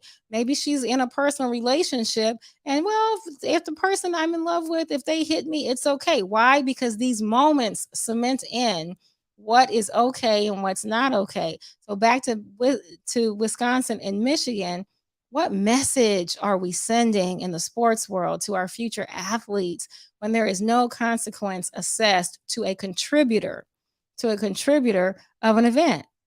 What are we assessing? And it's not about black and white. It's about the plain and simple of you seeing, I don't have lying eyes, of you seeing what's in front of you. And you going, well, these were contributors. And so what penalty was assessed to contributors? That's all most of us want to know. Those who are focused kind of frame by frame. And when all the contributors are not assessed a penalty, and the contributors that were not assessed a penalty are basically being told they didn't do anything wrong, well, no. Then now I have a conflict with that, because that just literally does not jive. And so I don't see your comments, but I'm sure your blood is boiling as much as mine is about this issue. I 100%, I don't get it. Like, I don't get it. And I just know that I never will. Okay. So I am just curious. I know I've still got my board loaded from when I had a bunch of different things happening. This is really important. I know AJ would back me up on this. I'm going to put that disclosure, because, AJ's not here. We've not put our disclosure in a minute. Let me run that back. The views and opinions expressed on all radio shows broadcast on KYOK are entirely those of the host, guests, and callers, who are entirely responsible for all show content. So I'm going to stop it. Okay. I might not have my disclosure queued up or not, but the views and the opinions expressed by the host and the guests of the show are definitely only the views of the host and the guests, and not that of KYOK radio. So that's really, really important to say. I know that is important to say. So I just want to get that out there as well. All right. So you guys aren't commenting. Commenting really helps me, Keith. I saw that you had to Zoom. I'm so glad that you were on. Keith is actually one of our favorite guests that joined the show. So I really, really, really do appreciate you, Keith, more than anything. All right, let's see. What more has happened in sports other than the draft? I gotta tell you guys, they have like it's over 30 rounds in the USFL. It's been really interesting to see all of this kind of unfold for these young men. I mean, 35 rounds, most rounds have had at least 8 picks. Some have gone to 9 or 10, I've noticed. And that's a lot of players. They are going to have a supplemental draft as well. So you're going to have a lot of people that will be able to pursue their dreams and move forward. And I always say, get it out your system. Like, even if you're not going to go to the NFL, if you still have great playing years that can actually give you revenue and generate income for yourself and for your family, why pass that up if there's an opportunity like this? I do believe we're going to see some players come from the USFL and transition. Some are probably going to use this as a great warm up so that they can maybe be in position for some camps. And so, you know, this is the opportunity for exposure, other than taking video of them working out. Which, okay, disclosure, that's one of the craziest things. Athletes, stop doing that. Stop taking video of you pumping iron and all that. That's great. That means nothing unless you're doing, like, you know, a curl competition. If you're in football, people want to see you do football. If you play basketball, people want to see you play basketball. They don't want to see you work the ladder. That's great. Some people can run through a ladder phenomenally, and they're terrible in whatever their sport is. So it's kind of like the old Operation Varsity Blue. It's kind of like that. Like, if you show me a video of you working out, that really doesn't tell me who you are as an athlete. So stop it. I see so many parody videos, folks dribbling a tennis ball, punching a bag at the same time. Like, look, if you play basketball, show me basketball. That's all that counts. If that's what it takes to get you there, that's great. But that's not the footage that people need to see. But we're in such a social media society kind of place that, you know, we think somehow we've gotten to the part where we think that is the fun, wonderful parts of what it means to be in that sport. And that'd be like a gymnast taking a picture of herself in a split. That's cute, but that splits are learned very early. So that's actually not a part of what the sport is. So I'm just looking through ESPN more than anything. I'm looking through some of the CFL out of curiosity, some sports that we don't necessarily always talk about on the show. Now, this is the off season for the CFL. They normally go into camp around May. So a lot of things are heating up with signings and whatnot. Originally, before the pandemic, the XFL had made some agreements with the CFL. I'm not sure where we are with that as far as this new iteration with The Rock and company being a new management and ownership team, if that's going to continue. But I'd be interested to see that. Their time frames are different. So I don't see necessarily that there's going to be some merging of seasons, because they normally kick off June for the CFL and they end with their Grey Cup championship. I think it's around the first week in November, first or second week in November. So there's definitely not going to be some overlap if the XFL always sticks with February as a kickoff, which will be right after these NFL Super Bowl. So, you know, we'll see. You just never know how it may go, but that's it. Hey, this is the last week. I'm flipping to college basketball. This is the last week of regular season play action. All the teams have a few left. There's some important matchups that may change how people end up in their own conference tournament in their bracket, which is really important. And so I just say, look for it. We've got, obviously, with Michigan, we've got an assistant being the interim head coach during the rest of the regular season. And so, all eyes will continue to stay on Michigan, as it is what it is. It's actually just part of who we are and where we are. Now, we're in February. NFL players should be vegging, right? in our eyes. The Super Bowl is over. Many of them had been done playing for several weeks before that. And what did they do? I will say that Chris always talks about he took part of January and a little bit of February off, but in order to stay in shape and be ready, he got back in and he started his own kind of training program with a speed coach and work on foot speed and whatnot. And him and several players, not necessarily on his team, would always go to California and work with a coach and just get themselves ready, right? Y'all just say, if you just stay ready, you don't have to get ready. And that allowed them to be at top performance when it's time for camp or anything else. If you ever talk to any players that had a long period of time in the NFL, you will know that that's what they did. They put the work in.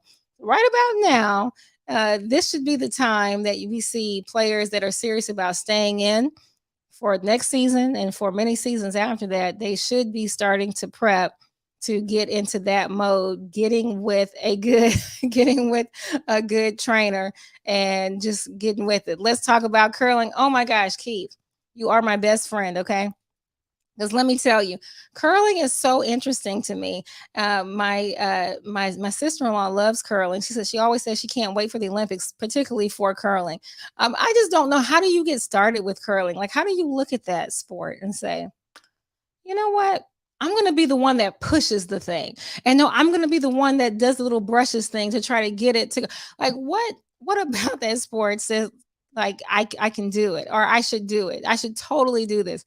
Like, is that a sport that you just say, I think I can go to the Olympics in this? Like me, right? Like my sport was gymnastics, but no matter how it ended up, I was never going to be in gymnastics in my 20s. So if I've now passed that age, but I still want to go to the Olympics, is that how people get into curling? They look at some of these sports and go, you can be older and still make it to the Olympics. And I'm in Olympics from curling. And then, like, you won a gold medal in curling. That's just amazing to me. But I actually enjoy it just because I'm fascinated at how serious, as well they should be. They're Olympians. How serious they are about getting this thing through the ice and in the spot that they needed to be. And, it's the whole thing's fascinating. Keith, do you like curling? Let me know. So you say it's your favorite sport. Keith, if you're serious, tell me why curling is your favorite sport. I obviously, for the Winter Olympics, love ice skating. The athletes are old, fat guys just like me. Thank you. Now we see human beings being athletes, right? Like, we see regular people. It looks like it looks like you could just be sitting on your couch and going, you know what? I could do that. And then a few people actually did it. But like any sport, it still takes skill and time and Allen Iverson practice. It takes a whole lot of that. But yeah, I do love that about curling. I love ice skating. I've always loved ice skating, probably because especially in the 80s and 90s, the style of music was very consistent with that style in gymnastics. It was being influenced in the exact same way. And so it was just kind of a continuation to me of the beauty and the grace of that type of sport. So I was always drawn to it. And it's just so crazy because, we see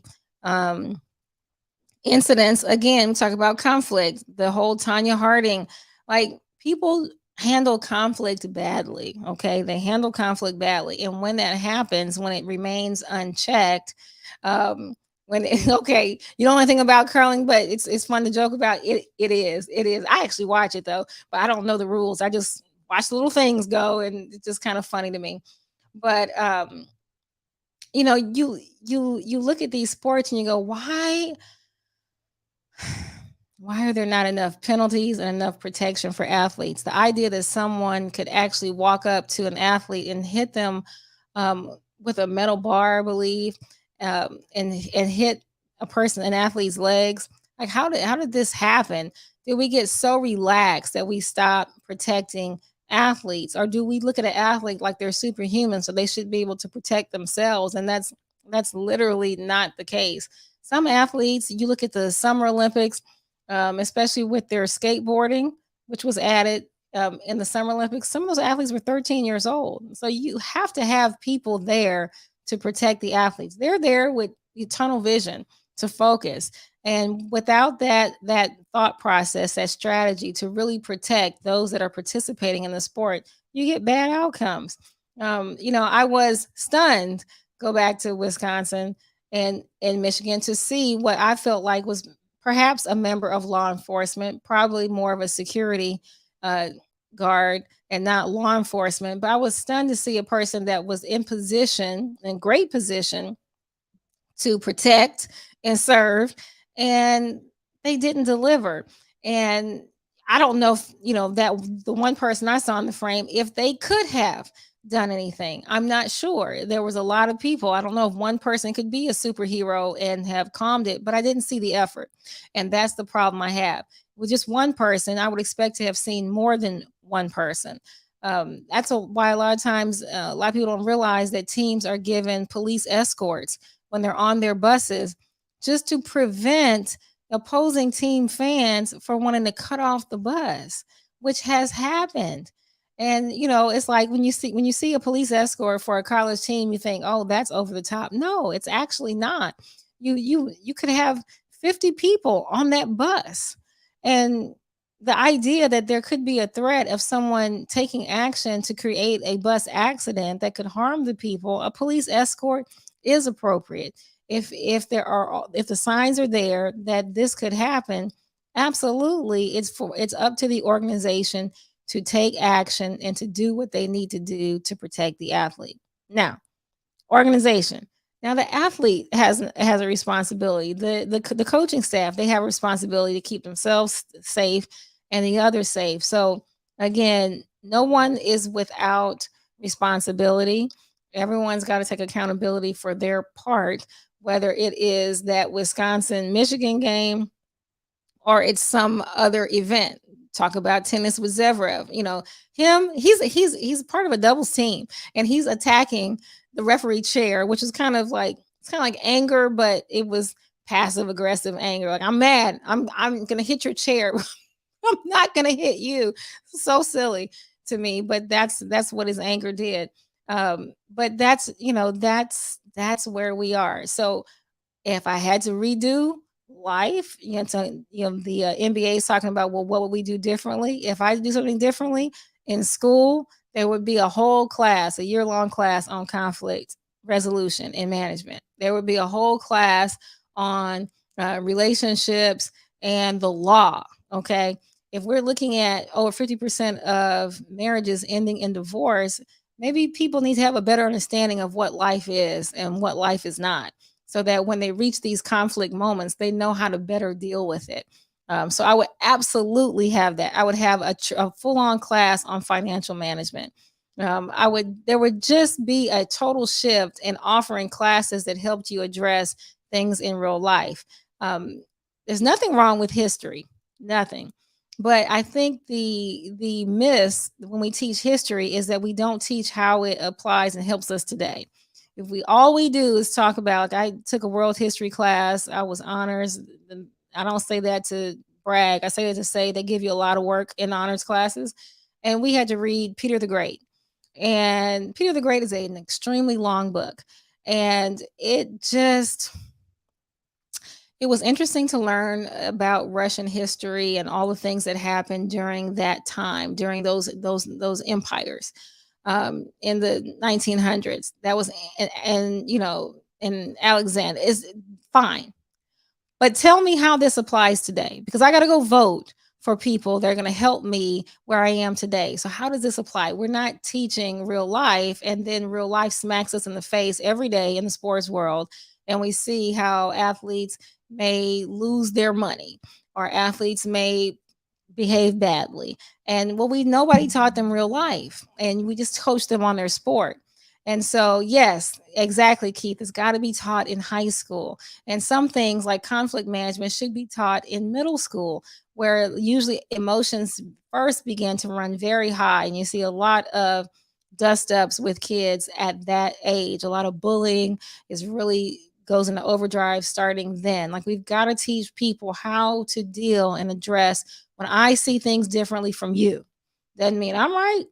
doesn't mean you're right. But when we see things differently, how do we solve this? Because it can't be that I pick up something and hit you over the head. Because I mean, we can all do that. Like we can all go to a survival mode if we are forced to. But why are we forcing all of us to do that? You know, why are we now having to evaluate frame by frame? Well, you did this and you did that. Why would it have had to get to that if there were better training in place and better protocols in place to allow us to be better at interacting with each other? Because basketball is an amazing sport. I love watching the sport.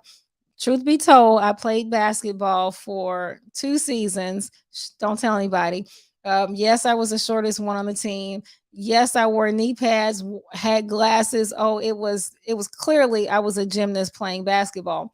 But I love the spirit of the sport. I've always been just totally connected. Felt like, you know, it was me and you against the world when I'm watching basketball. It's one of the reasons why selfishly, when my daughter picked up a ball and I saw she liked it, on the inside, I was screaming like, this is great, because she can be a part of a great sport. But we've got to teach the other things, because it's the other things that kind of smack athletes in the face constantly as they get to the higher ranks. And we expect, you see a grown up, you expect them to be grown up. We don't expect them to see them throw stuff in the stands and throw a tantrum. That's the problem. We don't teach that. When I started working with the NFL on their NFL internship program, which I believe they still have, but they had a pretty active one in the early 2000s. But they needed assistance getting athletes prepped and ready to do internships during the off season. So this was part of a transition plan, that if athletes want to take part in it, they could go. If I'm interested in real estate as a professional athlete in the NFL, then I can go and participate with one of the participating real estate companies that says, yes, we will take some interns and we'll show you the ropes and you can come to meetings and be an intern. So it was that kind of thing where there was this kind of gap. And that's when I realized that we're not coaching athletes on real life. We take for granted that they understand a lot of things, and they do not. We take this for granted. And when an athlete gets out of their sport, they've been coached their whole lives, and now they have no coach at all. And again, a lot of people take it for granted. They think, oh, well, you went to school, you should know. Okay, look. I love every undergraduate program out there, but it doesn't teach you necessarily real life. School alone doesn't do it. Not with standard curriculum. We're not coaching people on real life. And that's where I stepped in. And someone asked yesterday, I'm sure there's a reason behind why there's a lowercase doctor and a big J. And that is because before I ever went and started a doctoral program, I got the name Dr. J just because I was that in-between person, that glue from the beginning to the end, to where they were successful. And so they thought I was like this doctor that was like almost like surgeon. But I always said, once I then pursued additional education, that no matter what degrees I may have on the wall, that doctor will always be a small part of J is who I am. So that's why doctor is small and the J is big, because I'm always Jennifer. I'm Jenny to my family and all these other things. At the end of the day, you don't forget who you are. But you know, it's that coaching moment that helps a lot of athletes. A lot of athletes don't even realize the leadership roles they've played. They've not been able to define that and apply it in other ways for them to be successful, and just articulate that to someone, that I was team captain, I did this, I did that. They are not, they're not taught that. And unfortunately, as you get to the higher ranks, then the stakes are so much higher. Coaches don't necessarily have the time to stop and teach life. They're trying to teach the X's and O's and to win the upcoming game. And so it's so easy for this to be missed. Yes, Keith says I was an NFL photojournalist in Dallas for years. It's amazing what adults can do when they're unsupervised. Absolutely. Keith, funny story. I was, when I started my working career after college, I worked in insurance, and I worked fraud, right? And so because I looked the way that I looked, so because now we're talking 25 years ago, I looked very young. I looked like a high school kid. And so it was so common for me to sit, and I would put a backpack on And I would sit in a lobby, and the person that claimed that they were very hurt thought I was just somebody's child. And they would be moving around and grooving and doing all this stuff because they actually were not hurt. If I'm looking at it, it's because we suspected fraud. And it's amazing what people do when they think that nobody is looking. And that's how you understand that there needs to be more coaching and teaching, because we go back to the idea of consistency. If we coached people up right and taught them, when I say right, I mean enough information. Now they have enough information, enough coaching and training to make a better decision. Are people still going to make bad decisions? They sure will. But will we minimize it? Significantly. Significantly. Some of the fights just wouldn't have happened because athletes would have been trained up. It's not worth it. Doesn't matter. It's not worth it. It's just a game. It's just a game. You know, if you've been on this earth for many, many years, that's just one day of many, many years, no matter what. And so, you know, I think fans help this or can hurt this if they, you know, jump into the mix with the same, you know, vilifying people. Then what do you expect a person to be constantly vilified? They're going to take offense. They'll be in survival mode, and we don't get to a good outcome. We got fans throwing things on the court, on the field.